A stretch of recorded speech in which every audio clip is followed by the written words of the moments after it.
Game খেলা হবে না, আমি আবার অ্যানাউন্সমেন্ট করে দিই। এই দেখো, আজকে আমি প্রোটোটাইপ বানানো শুরু করে দিয়েছি। আমার গেমের কিছু প্রোটোটাইপ রয়ে গেছে, ওইগুলো করার পরে গেমের মেকানিক টেস্ট হবে, তারপর আমরা গেমকে লঞ্চ করার জন্য তৈরি করা শুরু করব। আগে প্রোটোটাইপ হচ্ছে, ওকে। আর আমাদের এই রোবলক্স 2 নামটা কনফার্ম হয়েছে, ঠিক আছে। আমি ওর লোগোটা বানিয়েছি, দাঁড়াও মাই ফাইলসে যাই, আমি এদিকে বানিয়েছিলাম লোগোটা ফটোসে।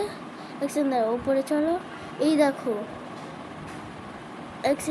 এই দেখো, এটা দেখতে পাচ্ছ, file_0000000d2 ...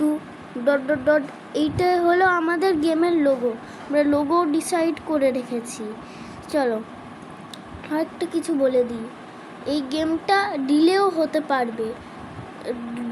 হতে পারে, ঠিক আছে, ওকে। বিশেষ অ্যানাউন্সমেন্ট, সবাইকে শেয়ার করে দেবেন, ওকে। আমরা বড় প্রজেক্টে কাজ করছি। এখন রেকর্ডিং বন্ধ করে দিই।